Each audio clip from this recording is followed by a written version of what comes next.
I remember that because I remember that when I was playing a sport, for example, someone would say, you know, Garth, you suck at playing basketball.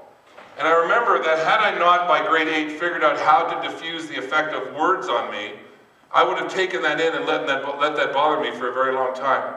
But bullying, as it were, doesn't just start in school and stop when you finish. I got news for you. Probably happens in every staff room. It happens in every workplace. It happens no matter where you're going to go between now and the time you die. Somebody's going to try and shoot you a word and rip you down. And so the question is, how do you overcome this? How do you become the best at this? At realizing that you can take the words and do something with it. Well, most of you say, well, it doesn't matter to me.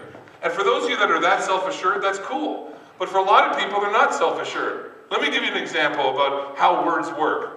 Has anybody ever said something to you really good? Yeah? That you really liked? By a show of hands. Someone says, hey man, that was a great job. Put your hand up. Super, keep your hands up. You're awesome. You did great. So pretty much everybody. Okay, now, hands down. Anybody ever said something to you where you went, what were you thinking? Okay, other than this morning, maybe when you went to class, I'm just kidding. What were you thinking? Anybody have, what gives you the right to say something? Anybody ever given you a comment that sort of ripped you down a bit and all of a sudden you went from feeling really good to really, really bad? Yeah, it happens, right? Now, let me bring this back to the scriptures, because in 1988, when I was born, both my parents were Jewish. And of course, that made me Jewish, and my mother remarried a guy who was Irish Catholic.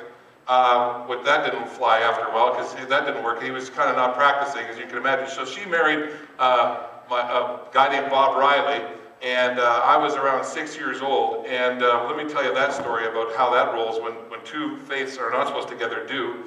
But what happened is that what I learned was, about 1988, I kind of realized that maybe this Christianity thing, this Christ character that I'd heard about, had some merit. And so in 1988, I actually took some time to investigate, and I realized that really, that Jesus Christ was an answer for a lot of things in my life, and there I was now making a decision for that. So I'm going to be able to draw upon some scriptural things here for you, because I have some background in that. And so let me just carry on. I normally could never do this in the public school because we're not allowed to talk about it. But in the Catholic school, you talk about the virtues. That's what the roles are here. There's a whole book about practicing the virtues. So this is right in line with that. Let me take you back.